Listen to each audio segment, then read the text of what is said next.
What's up, everybody? Welcome back to Minute on the Mountain. Tomorrow is the opening day of my general over-the-counter any bull elk hunt. I drove 3 hours and 40 minutes to hunt the north slope of the Uintas, but there's a forest fire. Now, I'm not close enough to the fire where I have to worry about the fire getting me, but look at the smoke. It's hard to tell in the GoPro, but I mean, it just smells like I'm sitting next to a campfire. Visibility to glass tomorrow, I mean, I can't see more than probably 300 yards.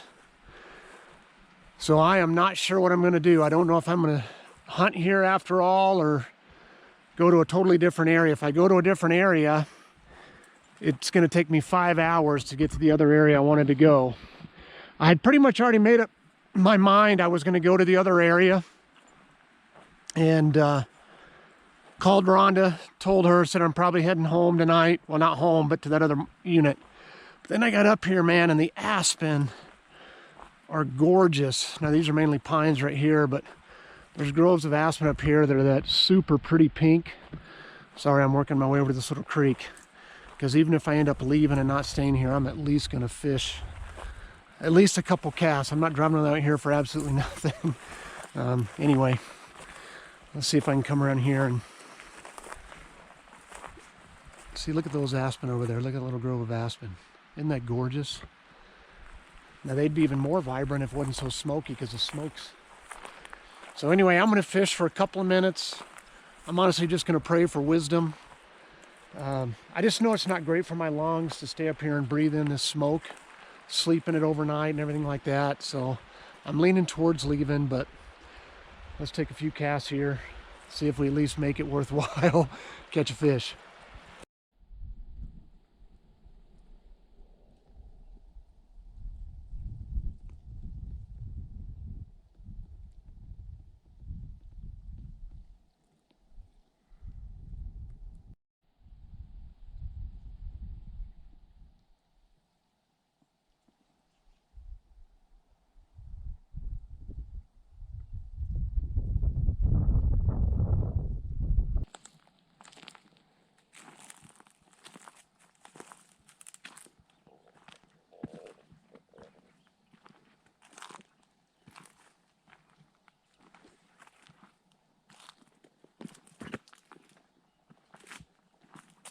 Just stopped a glass. I'm on my elk hunt.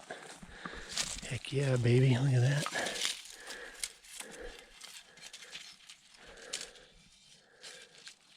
That is a chunker for a spike.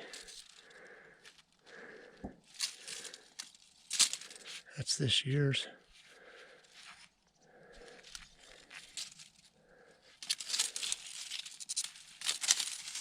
Thank you, Lord, for the find. I think I just said this when I found that little mule deer shed, but if not, it's opening day for my Utah any bull elk season. I'm in one of the any bull units. I'm in the Ogden unit. Can't believe how much airplane traffic there's been today.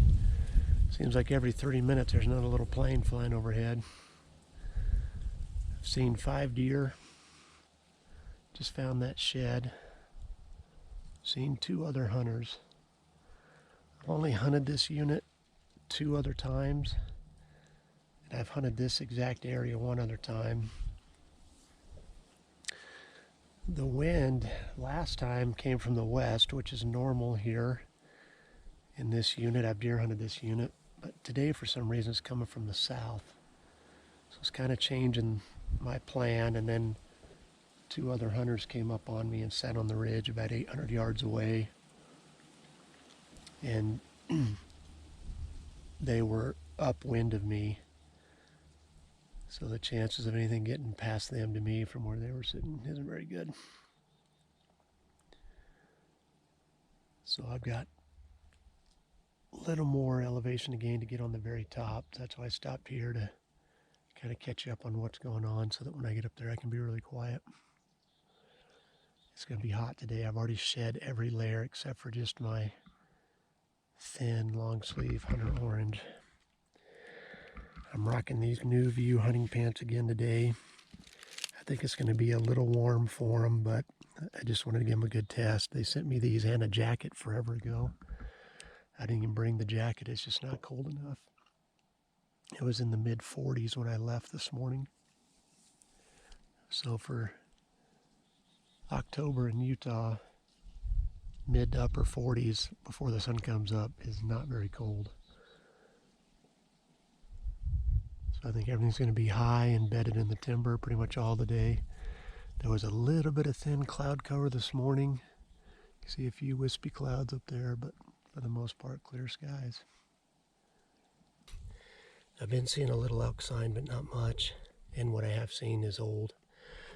That's a fresh track. I mean, I don't mean like today fresh, but in the last couple days. Looks like a cow track. It's not big enough to be a bull track, but that's encouraging. At least you're seeing a little sign that's fresher. Another fresh elk track up here.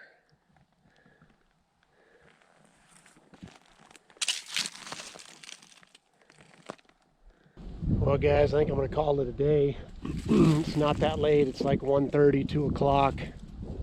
It's just hot. And they've been shooting guns over. They must have fired 1,000 rounds. Now I worked away from it where I figured maybe I was far enough away it wouldn't spook any elk if there's any in here. And now I just heard 12 shots the other direction. First two I thought maybe somebody was shooting an elk, but then they rattled off like 8 more and then 4 more after that. So it's just a war zone. I literally have heard over 1,000 shots today. I've never hunted here on a weekend. I'll never hunt here again on a weekend. So I saw a grouse. I didn't get it on film. I took a shot at it myself because it's been so slow, and I missed with my little .22 pistol. I need to get better with my handgun. I'm not very good. But anyway, I'll work my way out. Obviously, I'm not just going to bail out of here. I'm going to work my way slowly. But with all this noise, all this shooting, I just can't imagine there's anything around here. And it's Hannah's birthday. So with it being so slow, I'd rather go home and spend some time with her on her birthday. I still have 2 more days I get to hunt. I'm taking vacation days on Monday and Tuesday, so we'll hunt really hard those days. Just busted 2 deer out of their beds right here, right there. 2 does. It barreled off down the mountain.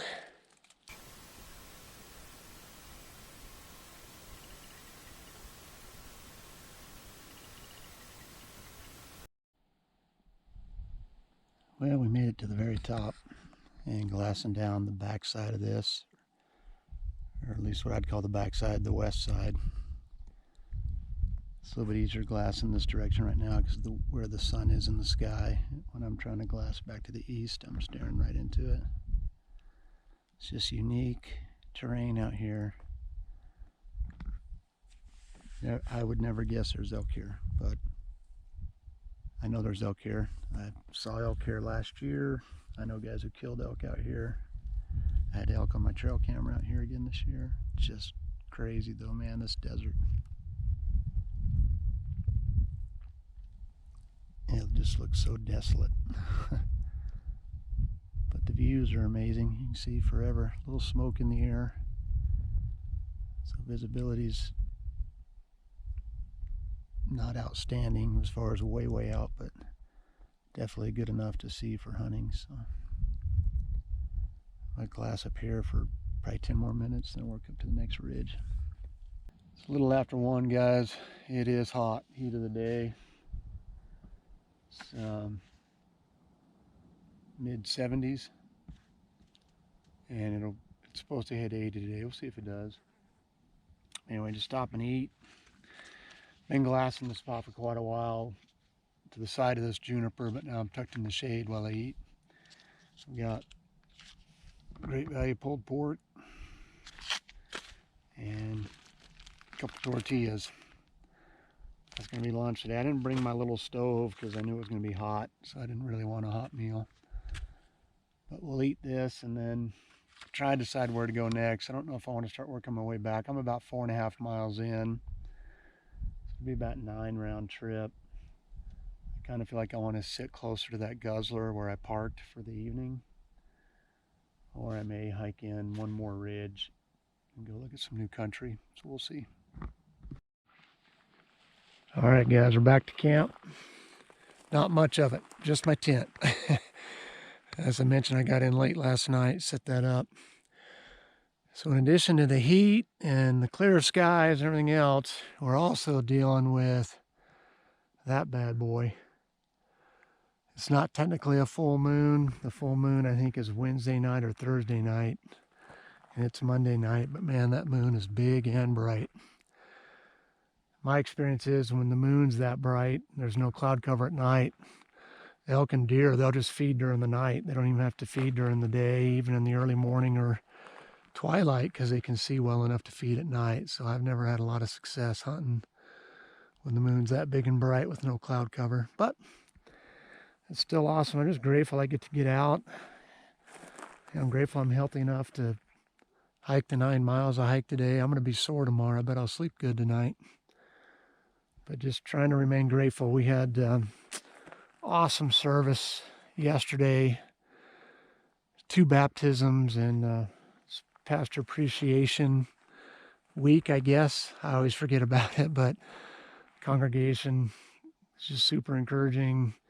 Gave me a gift and wrote a bunch of cards of encouragement. It was a pretty awesome day. So elk or no elk today, I just want to be grateful. And I want to thank God for his creation. And I'm going to get some dinner going. Just a dehydrated meal. So I'll get my little fire maple out, get that going.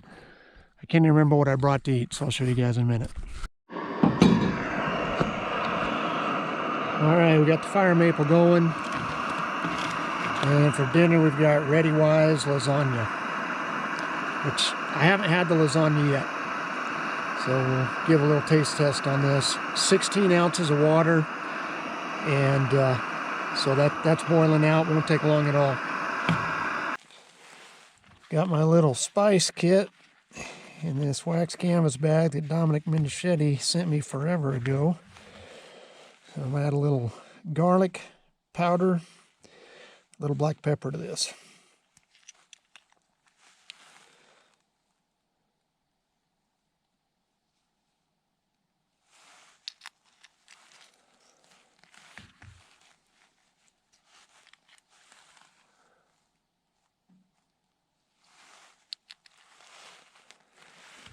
Thanks again, Dom. I have used this quite a few times. Very grateful. I'll try not to blind you here, guys. I would give the Ready Wise lasagna about a 6. It rehydrated pretty well. Noodles have the right texture. I can taste the sausage in it. It's not bad. My only complaint is it has a little bit of almost a Parmesan taste, and I'm not a big Parmesan fan, kind of that sour cheese taste. So I'd give it a 6 on a 1 to 10. But eat this in the moonlight, and I got a celebratory Mountain Dew here. Not celebrating an elk, but celebrating just being out and getting a lot of good exercise today. So we're going to drink that down and eat our lasagna and then get ready for bed. Good morning, guys. I got up and drove up to that point where that guzzler is and glassed for about 3.5 hours this morning, and I didn't see anything. I mean anything.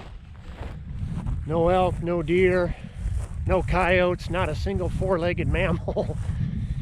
So that told me what I needed to know, and this just isn't the right spot for this year. So I'm going to go to one other place in this unit and hunt this evening. There's this rock formation out here that's got 2 arches in it, maybe more, but 2 for sure.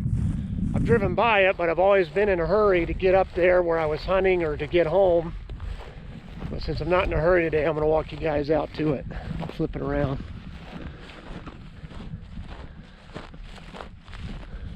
So.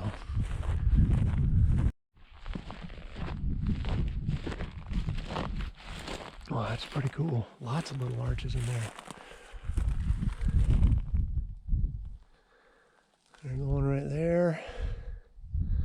big one out the back. Here's another little tiny one right here.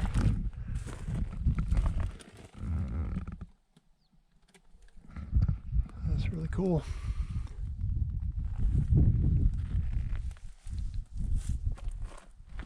I'm glad I stopped. I've always wanted to stop and come take a look at it. I've always just seen it driving by. All right, everybody, thanks so much for coming along on this year's elk season. Wasn't a lot to it. A lot of audibles, you know, a lot of changing plans and changing destinations. But that's just part of it sometimes. And kind of like last year, you know, I had visions of hunting 4 or 5 days. I ended up hunting 2 days. 1 full day really hard, and then 2 half days. That's just how it ended up working out. And that's nobody's fault but mine. You know, I could have made time to spend more time on the mountain, but it just was a busy time of the year for me, and I knew I had a deer hunt coming up that I wanted to really make sure I got to spend time doing it. So I want to wrap this up with the channel shout out and the minute on the mountain. Channel I want to shout out is Hairy Leg Hunting. That's whose hat I'm sporting. Brandon was kind enough to give me a hat a while back. We traded hats, and so they've got a great channel. Just super good guys too. I'll put a link in the description. I've shouted out their channel before, but in case you haven't subscribed, I think you really like it. The minute on the mountain comes from Acts chapter 13 today. And in Acts chapter 13, we see the story about Paul and Barnabas sharing the gospel with a Roman governor named Sergius Paulus. And it says that he became a believer because he was astonished at the teaching of the Lord. Now, some other cool stuff happened that Sergius Paulus saw. He watched as Paul called down judgment on a Jewish sorcerer named Bar-Jesus, and Paul struck him with blindness. And so certainly he was amazed at that, but that's not what caused him to believe. What caused him to believe, according to the text, is he was astonished at the teaching of the Lord. And it was just such a good reminder to me that the gospel is absolutely astonishing. It is astonishing that the Almighty, absolutely perfect, absolutely holy God of the universe would want anything to do with a broken guy like me. And not only does he want something to do with me, he loves me so much that he left the comforts of heaven. He came, he took on flesh. He lived a perfect life I couldn't live, and he went to the cross and he paid the penalty that I should have paid. That's the gospel, and the gospel is absolutely astonishing. If you've never put your faith in Jesus Christ, I hope it would astonish you today, and I hope it would draw you to him. And if you have put your faith in Jesus, I hope that you and I never lose our sense of astonishment at how much he loves us and how much he was willing to give so that you and I could know him. Thanks so much for your support, guys. We're at 1296 subscribers. At 1300, we'll do our next giveaway. So if you like the video, if you like the channel, do me a favor, hit that subscribe button. Let's get to 1300. And we'll do our next giveaway. God bless you guys. We'll see you the next time we're out on the mountain.